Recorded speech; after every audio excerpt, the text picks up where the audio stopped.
ये अर्थ हैं, ये एटमॉस्फेयर हैं, ये सैटेलाइट्स हैं, ठीक है। आप यहाँ एयरप्लेन्स भी कह सकते हैं, आर्टिफिशियल प्लैनेट्स भी कह सकते हैं, रॉकेट्स भी कह सकते हैं, एयरक्राफ्ट भी हो सकते हैं, कुछ भी हो सकते हैं, ठीक है ना।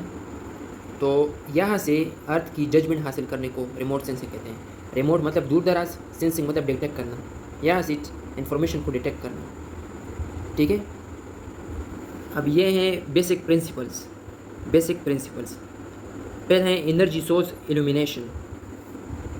अब इंफॉर्मेशन रिमोट यहाँ से इंफॉर्मेशन हासिल करना अर्थ की जियोग्राफी की, तो इसके लिए एक सोर्स होना चाहिए पहले ना। वो सोर्स क्या है? वो रेडिएशंस हैं।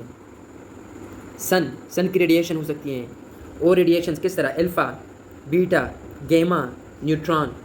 तो अल्फ़ा की पेनिट्रेशन कितना है?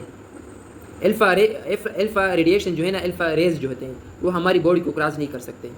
बीटा कर सकते हैं, गैमा कर सकते हैं, और इन्हीं रेडिएशन रेज के थ्रू तो हम ये इन्फॉर्मेशन हासिल कर सकते हैं कि हमारी किडनी में स्टोन्स हैं वगैरह या नहीं है, ठीक है ना। तो न्यूट्रॉन की पेनिट्रेशन लेवल बहुत ज़्यादा है, पेनिट्रेशन मतलब घुसने की लेवल, ठीक है ना।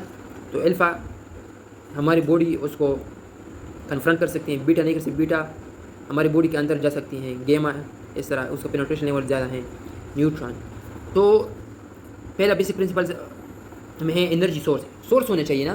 तो सोर्स क्या है? सन की रेडिएशन, सूरज की लहर है, इस तरह रेडिएशन, ऐसे रेडिएशन ये जब ज़मीन के साथ टकराती हैं तो एक तो इन तरीक़ों से इन्फॉर्मेशन हासिल कर लेते हैं मुख्तलिफ ऑब्जेक्ट से। मिसाल के तौर पर अगर पत्थर से टकराए तो इन रेडिएशन की शायद ये मिसाल के तौर पर पत्थर हैं, तो इनकी ये जो रेडिएशन आ रही है, लेयर आ रही हैं, रेज आ रहे हैं, तो स्कैटरिंग भी, रिफ्रैक्शन, इसको स्कैटरिंग कहते हैं, ठीक है ना, इस तरह। फिर इसको रिफ्रैक्शन कहते हैं। इसको पेनिट्रेशन लेवल भी देखते हैं, जिस तरह अल्फ़ा, बीटा, गैमा। तो अर्थ की मिसाल के तौर पर किसी लैंड में अगर पेनिट्रेशन लेवल ज़्यादा हो सूरज की रेज़ की, तो उधर जो है फिर वो अर्बन में, वो लैंड जो है वो अर्बन में तब्दील नहीं हो सकती, वहाँ फसलें बोएंगे, ठीक है ना, वहाँ एग्रीकल्चर होगी उस लैंड पर, तो वगैरह वगैरह। इस तरह बहुत सारी इन्फॉर्मेशन को, जिस तरह मैपिंग, गूगल मैप वगैरह जो हैं वो ये सैटेलाइट की वजह से, और ये जो इंटरनेट है हमारे घर में, सब कुछ इसमें हो जाए। अच्छा, एप्लीकेशन जो है ना, इसमें आपको ये हम पढ़ लेंगे, ठीक है, कि ये रिमोट सेंसिंग जो है ये इसके एप्लीकेशन का हो सकती है, जिस तरह लैंड रिफोर्स में, एग्रीकल्चर में, एविएशन में, सैटेलाइट्स में, टेली कम्युनिकेशन में, बहुत सारी चीज़ें, ठीक है ना। तो पहले सोर्स जो है वो रेज होनी चाहिए या सूरज की लहरें होनी चाहिए, इल्यूमिनेशन, ठीक है ना, सोर्स, ठीक है। फिर है रेडिएशन एंड एटमॉस्फेयर। दूसरा जो है रेडिएशन, सूरज है यहाँ मिसाल के तौर पर, यहाँ सूरज है तो यह सूरज है तो यहाँ से रेडिएशन आएगी और एटमॉस्फेयर को क्रॉस करेगी, ठीक है। तीसरा क्या है? Interaction with the target. Interaction, फिर वही लहरें जो है ना वो अपने टारगेट के साथ इंटरेक्ट करेगी। या पत्थर हो सकता है, स्टोन हो सकता है, लैंड हो सकता है, बिल्डिंग्स हो सकते हैं, ठीक है ना। सैटेलाइट से जो दहशतगर्द होते हैं उससे हम दहशतगर्द का भी पता लगा सकते हैं, ठीक है ना।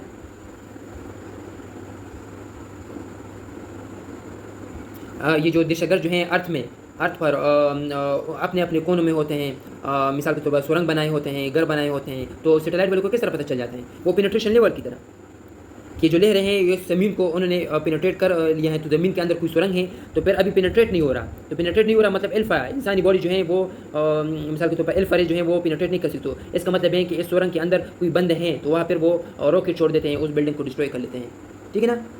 तो ये एप्लीकेशन में आ सकते हैं कि टेररिस्ट की मालूमात हासिल करना, उनके जो सेफ हीवन्स हैं जहाँ वो रहते हैं अगर वो डिस्ट्रॉय करना, ठीक है ना,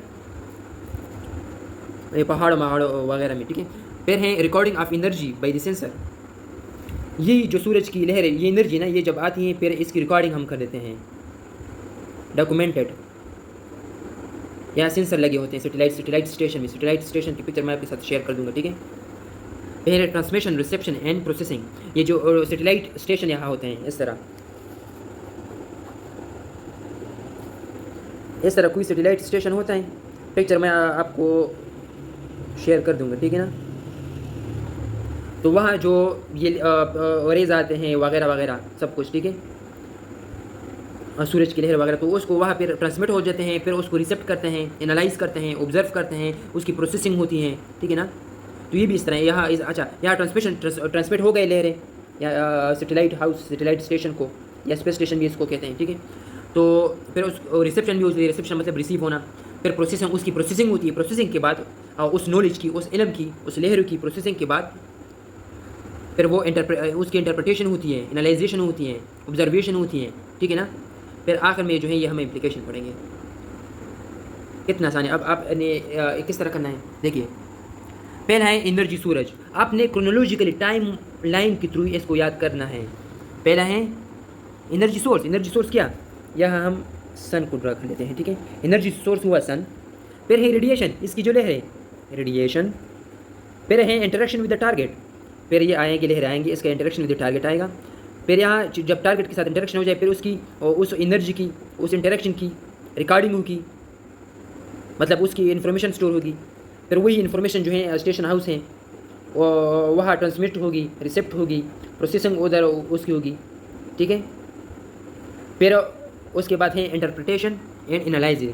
फिर इंटरप्रिटेशन एंड एनालाइजिंग होगी। इसका न्यूरो कोड मैं आपको दे दूंगा, ठीक है। देखिए किस तरह आपको याद हुआ। आपने क्रोनोलॉजिकली आना है, क्रोनोलॉजिकली। देखिए सन है एनर्जी सोर्स, सोर्स क्या मतलब सन, कितना सन की लहर है, सन की रेडिएशन, सन है। हम अभी क्या हो रहे हैं, डिसेंडिंग वे की तरह, डिसेंडिंग के थ्रू, ठीक है ना, नीचे आ रहे हैं। एक होते हैं असेंडिंग, दूसरे होते हैं डिसेंडिंग। पहले हैं एनर्जी सोर्स, फिर है रेडिएशन एंड एटमोस्फेयर, रेडिएशन आ रही है, एटमोस्फेयर को क्रॉस कर रही है। फिर है इंटरेक्शन विद द टारगेट, यहाँ इंटरेक्ट हो गई, फिर इसकी रिकॉर्डिंग हो गई, रिसेप्शन हो गई, यहाँ प्रोसेसिंग हो गई। फिर यहाँ उसके बाद क्या होता है, इन्फॉर्मेशन आपको मिल जाता है, इल्म आपको आ जाता है। फिर आप चीज़ों को इंटरप्रेट करते हो ना, एनालाइज करते हो, ऑब्जर्व करते हो, तो यहाँ ख़त्म। फिर से पहला है एनर्जी सोर्स इल्यूमिनेशन, सन की लहर, radiation, radiation atmosphere, radiation and atmosphere. दूसरा है रेडिएशन एंड एटमोस्फेयर, आप देख रहे हैं। फिर यह क्या है, इंटरेक्शन विद द सरफेस। फिर चौथा क्या है, recording of energy by the sensors, या सेंसर्स यहाँ लगे होते हैं, वो एनर्जी को रिकॉर्ड कर लेते हैं, ठीक है। फिर है ट्रांसमिशन, वही रिकॉर्डिंग जो है वो ट्रांसमिट होती है, यहाँ रिसेप्शन और रिसीव होती है, प्रोसेसिंग होती है यहाँ उसकी, फिर उसकी एप्लीकेशन होती है। एप्लीकेशन हम इसके बाद पढ़ेंगे। कितना आसान है भाई, डिसेंडिंग थ्रू के थ्रू आप याद करेंगे, ठीक है ना। चीज़ें डिसेंडिंग हो रही हैं, नीचे तरफ तनज़िल हो रही हैं। पहले क्या है एनर्जी सोर्स, फिर है रेडिएशन एंड एटमोस्फेयर, फिर है इंटरेक्शन विद द ऑब्जेक्ट, फिर है recording of energy by sensor, फिर है transmission and reception, transmission reception and processing, फिर आखिर में क्या होती है, इंटरप्रिटेशन एंड एनालाइजिंग। इसका न्यूरो कोड भी मैं आपको तुल दूंगा, वो भी सीक्वेंस वाइज, ठीक है ना। कितना आसान, या energy source, radiation atmosphere, interaction with target वगैरह वगैरह वगैरह, ठीक है।